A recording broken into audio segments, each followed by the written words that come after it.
Dekada 80, katatapos ng sweldo, wala ng pera. Nagkayayaan ng tropa, sa bahay na lang. Bumili ng beer, pinalamig sa bahay. Ano ang pulutan? Sweet and sour hotdog na ilalagay natin sa sisig plate. Gawain po namin to. Nung kami lalo nasa college, yung isang pack ng hotdog, baka 10 kaming kakain. Eto na, simulan na natin. 2 tablespoon uli ng butter. Mukha lang mo siya malaki. Pero yun po ay 2 tablespoon lang po yan.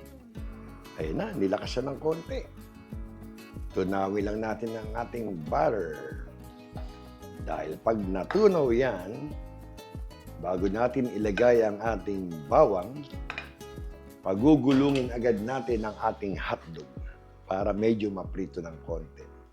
Isang pack huto ng hotdog.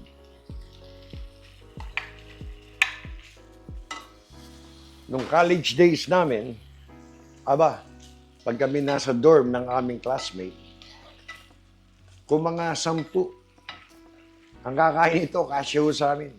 Sa katerbang kanin. Lalo pag wala pang allowance. Ayan na. Medyo pagulungin nyo lang yung hotdog. Kasi ito medyo masarap. Medyo crispy ng konti. Ayan. Ayan na, oh. Alam nyo na, hotdog Pinoy. Ang bango, pulang-pula. Yan yung ating butter. Natutunaw lang. Ganito. Ayan na. Ito, this time, lalagyan natin ng asukal. Para yung banana ketchup, medyo tumamis. Ang sarap. Ang sarap na sa kanin. Naku, ayan na, oh. Habang pinapagulong ko itong aking hotdog sa butter, hayaan ko medyo magisa na itong aking bawang. Ayan, oh. Ganda. Ayan, mga tirada. Oh. Ayan na. Medyo umamoy na at nakita yung medyo nagbabrown. Ayan na. A few seconds or a minute, ito na. Lagyan natin ng onion. Ayan na, pinagulong na.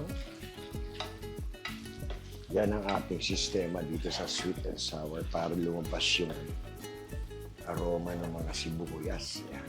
Titimplahan. Konting pepper. Not even a teaspoon. Not even half. Konti lang. Konting halo. Ayan na, lapit na to. Worcestershire sauce. Konti lang, bisikan lang. Yan.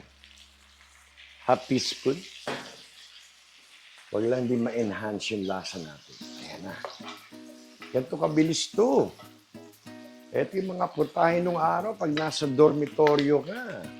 Lagyan na natin ang ketchup. Alam mo, gusto kong medyo masarse. Lagyan ko kaya ng 4 tablespoon. Pang-4. Ayan na. Yan. 4 tablespoon. Ito para masarap yung ulam, matagal. Maraming makakain. Medyo depende na sa inyo, ha? Medyo aanghangan ko para maraming kumain. Hindi agad maubos. Ayan na. Oh, ganda naman, oh. Ganyan lang kasimple, Ayan na. Nilagay ngayon ng... Ito ay 2 teaspoon na sugar. Ayan. Kita nyo, lalagyan ko ngayon ng konting tubig yan. Half cup. Ayan na, oh. Ayan na siya. Ayan. Mukhang marami to sa aking sizzling plate. Pero, makikita ko sa inyo. Ayan na, ganda. Medyo lalapot ng konti. Ayan na. Lalapot na siya ng konti. Alam niyo, gusto kong tikman ito. Ayan na. Tikman natin. Dahil wala pa akong nilalagay na asin. Ganda, oh. Ganda. Ayan.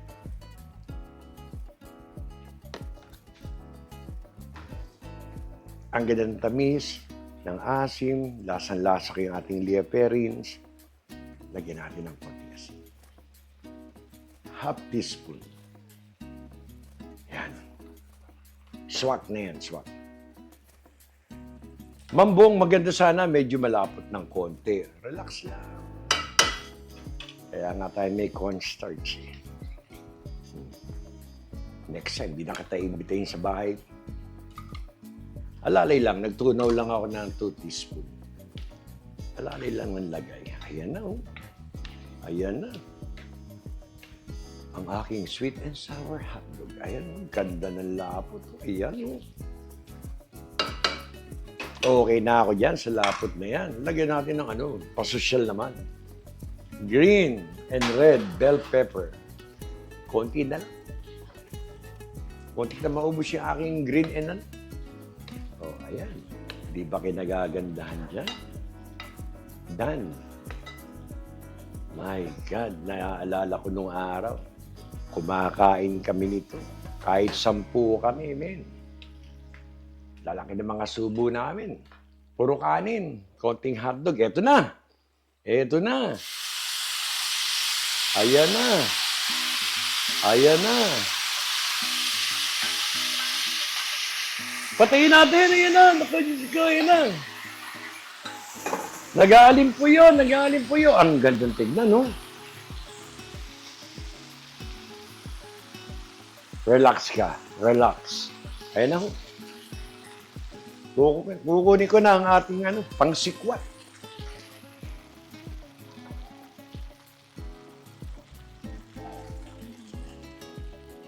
Ito po, ang ating sizzling sweet and sour hotdog. Napakaganda, napakasarap, at napakamura. Kung wala naman po kayo sizzling bread, okay lang po. Yan nilaro natin, napakaganda. Kasi masusunog na sarsa, napakaganda. Ito na ngayon, tayo magpasalamat. Muli, isa na namang mapagpalang araw para sa inyong lahat. Salamat sa Diyos. Meron tayong 2 masarap na ulam. Sweet and sour hotdog at ang ating sizzling gambas. Lord, isang beer lang naman. Salamat po. Kayo mag-iingat. Hanggang sa muli.